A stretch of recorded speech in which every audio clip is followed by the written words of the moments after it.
everybody, welcome back to Always Learning. This is Mary, and today we're covering, I think, a very interesting and essential, especially as we're getting older. The topic is how diet and hydration in particular can influence brain health, particularly when it comes to prevention of dementia and Alzheimer's disease. Now, remember, Alzheimer's is just one kind of dementia. There's several kinds of dementia. So first we have to understand a little bit about the brain health.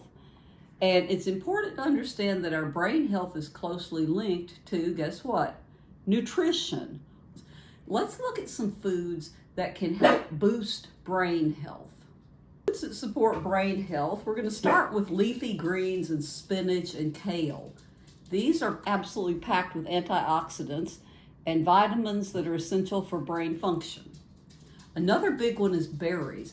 Blueberries and strawberries, they say, are probably the best. Blueberries come up in this, but they're rich in antioxidants, of course, that help. And nuts and seeds like walnuts and almonds, flax seeds, also fantastic for brain health due to their healthy fats and vitamin E. But other things that we might not have talked about before, these are really important ones here. Avocados are known for their healthy fats, so if you were able to whip up some homemade guacamole, then you're all set for a great treat. Guacamole made with fresh avocados is one of the best things for you. A study conducted from 2011 to 2014 showed that older adults who eat avocados or guacamole regularly, has to be regularly, not once every blue moon, they have better cognition than those that do not. The study focused on people 60 plus, and a lot of us are not to 60 yet, but it's good to know. I think we can do a little preventative thing here, because the study showed that when cognitive performance was evaluated by the scientists, regular avocado consumers had significantly higher cognitive scores across the testing. That is fantastic, isn't it? Avocados are really, they've been labeled for years, along with blueberries and so on, as a superfood. In this case, they contain incredibly high amounts of niacin and riboflavin, as well as B6. And this is a big one for me, is that they contain, listen to this one, 34% of the recommended daily amount of fiber that you need. That's important too. So many people, as we get older, we don't eat enough fiber. That's something that I think a lot of people have trouble with. Now, there's also turmeric. I can never pronounce that correctly, I don't think. But turmeric has within it, powerful aspect of it is curcumin. And also, don't forget dark chocolate. That can help boost your mood and your memory. So that one's got a double whammy. Now, whole grains like oats, when I say oats, I don't mean the Quaker oats, the sugar-filled, heavily processed ones, like you can take them maple and brown sugar or strawberry flavored or whatever. They sound delicious and they don't taste bad, but you know what? They're not healthy for you because they have so much sugar. But steel cut oats are the best. And quinoa, if I'm pronouncing that one correctly, I've always had trouble with that one as well. But quinoa provides a steady source of energy for the brain. Now, the last one of these that I'm going to mention is pumpkin seeds. Pumpkin seeds are just packed with nutrients that support brain health. Okay. That's something that you want to know. Pumpkin seeds, who would have thought of that? At a certain age, if we start to have mood fluctuations, there could be all kinds of things going on, from hormonal changes to other things. But one of those could be dehydration. Works. It can lead to irritability along with anxiety. Now, water is essential for transporting the nutrients to the brain and removing waste, which ensures efficient brain function. Very important stuff that sometimes we forget. Now, proper hydration also helps prevent headaches, which allows you to stay more focused. And make sure that you're drinking enough water throughout the day. You never want to wait until you're thirsty, because by the time you're thirsty, they say, you've already got some level of dehydration. So don't wait that long. Recent studies, too, that I found have shed light on the significant impact diet can have on dementia and cognitive decline. And I want to give you some more of these noteworthy findings. Now, we've probably all heard of the Mediterranean diet, very healthy diet, which is rich in fruits and vegetables and whole grains and so on, and nuts and healthy fats. A journal called Neurology found that this kind of diet was associated with a lower risk of developing Alzheimer's disease. Now, the diet's anti-inflammatory and antioxidant properties are believed to protect brain health, which is what we want, right? Now, there's another diet that I'm into to figure out some of this stuff, or had to, because the MIND, the MIND diet, I had heard of that a little bit, but the MIND diet combines elements of the Mediterranean diet and the DASH diet. The DASH diet was popular for a very long time in helping people to lower their blood pressure. But anyway, it's a combination of Mediterranean and the DASH diets. Put those two together and they say that it shows a lot of promise for reducing Alzheimer's and dementia risk. Now, there's a study from the Alzheimer's and Dementia Journal also that I found that indicated that those who closely followed this diet, and I'm sure closely is very important, but do what you can, right? But the diet, the ones who followed it closely had a 53% lower risk of developing Alzheimer's compared to those who did not comply with the diet as strictly. I think that's amazing, 53%. Okay. Now, omega-3 fatty acids we've mentioned a couple of times. Just remember fatty fish and so on. Have to give them another mention here because there was a review published in Frontiers in Aging Neuroscience that suggested that higher omega-3 levels are linked to improving and improved cognitive performance and a slower rate of cognitive decline. That is excellent news, and we need to repeat this about the omega-3s quite frequently because I don't think a lot of us get enough of the omega-3 fatty acids. I know I don't. Now, antioxidant foods, okay, a study conducted by the researchers at University of California published in the Journal of Nutritional Biochemistry shows us that diets high in antioxidants such as berries, green leafy vegetables, and the like, oxidative stress. Now, this is a factor that contributes to all kinds of neurodegenerative diseases like Parkinson's and others, they think. Okay, there's a lot of things they don't know about Parkinson's and a lot of the neurodegenerative diseases, but we're living in a wonderful time where we're learning so much. The scientists are on these things and learning so much all the time. So these studies emphasize the importance of a balanced and nutrient-rich diet in potentially reducing the risk of dementia and Alzheimer's disease and neurodegenerative diseases. In general, that would be great, right? Now, I have a few more foods that I want to kind of give you a little bit more information about, and some of them like avocados, I've already mentioned, obviously. But again, reminder here, avocados, number one, big important food. They're rich in healthy fats and vitamin K, helps protect the brain and support cognitive function. Turmeric, which I still can't pronounce, contains curcumin. Now, the thing about curcumin, we mentioned it earlier, but curcumin is known for its anti-inflammatory and antioxidant properties, which may help improve memory and stimulate the growth of new brain cells. Anything that stimulates the growth of new brain cells is going to help us, okay? So we're getting older. We need to really take this stuff seriously and into consideration. Beets. I never liked beets myself, unless they were my grandma's beets. And guess why I liked them? They were full of sugar, which is not good.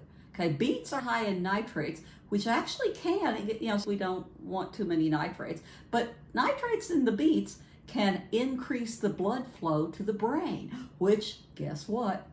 I should have a big neon light, improves cognitive function and stamina as an added bonus there. Dark chocolate. Now, the reason that it improves your mood and all that is because it contains flavonoids, all sorts of stuff. And so in the studies, they've been seeing that yes, if you're a regular consumer of dark chocolate, and no, a Hershey's bar is not dark chocolate unless it says dark chocolate, okay? Our memory and improve our mood. Yes, I love dark chocolate. Eggs, I eat a lot of eggs. You know, when you guys, most of us were growing up, eggs kind of from being very good, you know, egg to cause you to have high cholesterol and blah, back to being, in most cases today, by the scientists and doctors, a good source of several nutrients tied to brain health. That's good too. Great, including vitamins B6 and B12, folate, choline, all of those, guess what they're essential for? Neurotransmitter functions. Okay, we're learning. Okay, and so this again is ancient knowledge, but they didn't have all of these things at the time. Okay, now green, I think I mentioned that in another video, but green tea, it's very important. You have to make sure you get, you know, got a lot of extra added things in it, and don't add a lot of stuff to it. And usually the best green tea is the actual tea that you can buy at the Asian markets, and there's certain ones that are of higher quality. And we have, you know, quite a few Asian markets. We used to have more, but we have some Asian markets where I live, and you can go in there and you can ask, you know, the quality of it. Now, pumpkin seeds, again, here's why they're so important, okay? Packed with antioxidants, and they have all this other stuff hiding in there. Magnesium, iron, zinc, copper. Guess what all those are important for? Wait, flashing neon lights from like brain function. Yes, whole grains that we've already mentioned, same thing. Oats, barley, quinoa. I didn't mention barley before. Quinoa provide fiber, but an extra added bonus here I'm going to give you is that it helps maintain steady blood sugar. Oh my goodness, if your blood sugar is all over the place. I was pre-diabetic before I lost like pounds or more, a little bit more maybe in the past couple of years, but I was pre-diabetic. And if your blood sugar is all over the place, it can affect your brain. I have people whose blood sugar has dropped too low and it has been too high in hospitals, nursing homes, and this is something that is really important. We've got to have a way to steady our blood sugar levels, and this can help you. The whole grains can help you. Just be careful of your whole grains, that you're not eating, you know, a lot of high carb stuff, because that kind of purpose in some ways. It's really hard to know which ones of these are actually the best and which ones will help you the most. So I'm throwing out a lot of things that most doctors, and again, even the agree on most of this. That's why, you know, kind of down, and I'm repeating a few things with a little extra added info down at the end. Now, two is that adding those foods, you know, of course, we know that hydration its role in maintaining that. So what do we need to do? Well, we need to look at a couple of other things that you need to be aware of. This is not just food, because here toward the end, I want to tell you about some of the things that affect our cognitive performance. Now, we talked about mild dehydration, even, you know, dehydration involving, you know, memory, critical thinking, and so on, and that you have to have proper hydration. So that one goes without saying again, even though I just said it again, it's because you need to hear it again. But mood regulation. If you want to be able to control your mood, which is, again, a function of the brain, okay, with anxiety and fatigue. Oh my goodness, do I have anxiety sometimes. I was born with anxiety, I think. And fatigue, yeah. Sometimes, yeah, I'm feeling a little moody or depressed and anxious and so on. Drink, you know, you can't always just depend on water. You don't just depend on water itself. Sometimes you need electrolytes, you need, you know, that, and there's all sorts of electrolyte things out there today that wasn't around when we were kids, I don't think. Now, nutrient itself is transporting the nutrients to the brain and removing the waste products as water is cleaning it out. As far as that goes, proper hydration ensures that the brain gets the nutrients it needs to function efficiently and effectively. So that's important as well. Everything I'm saying here is so important, okay? Learning all these things and being able to share them with you. And we're almost to the end of this because temperature regulation. Did you know that hydration helps maintain body temperature, which is vital for, guess what? Well, overall health, but again, flashing neon. The brain is sensitive to temperature changes. How many of you didn't know that? I didn't know that. The brain's temperature changes in the brain? Yeah, overheating and potential cognitive decline. That's like to me. Now, preventing headaches. I don't know if any of you have headaches. Some of you have migraines, I know. Headaches sometimes. And my nurse practitioner had told me, she said, look, first, when you first are getting a headache, she said, start by drinking water, start by drinking something, okay? Could be low level dehydration but it also can make the migraines worse, and it impairs focus and productivity and so on. So dehydration, again, we've got to protect against that for our brain health, because to maintain the brain health, it's important that we keep the water flowing to the brain. Now, how do you stay hydrated? You guys know this today. You should know, at least you've seen this enough to think about it. I don't always do this because I have the bad habit, and I know that this is better than my Diet Cokes, I grant you that, but I'm still drinking water from plastic bottles far too often. But it's better for you to buy a water bottle, okay? Not plastic water bottles, not the ones that had lead in the bottom of them and all that stuff. You know what you're buying. Make sure you research it a little bit. But you need to eat also, if you don't think of this, make a note, okay? Foods. Cucumbers are almost all water, okay? The kale and the lettuce, watermelon, and so on, okay? It's hot outside, hydrate more, okay? You've heard that one for a very long time. Now, to wrap things up, okay, healthy foods into your diet, staying well hydrated, and all of these things together. We talked about some of the foods, and then we went back and covered a little bit more specifics. We talked about hydration, but together all of these things can help and are showing great promise in lowering the risk of dementia and keep your mind sharp as you age, okay? This is what I wanted to bring to you today, and I hope you've learned something, okay?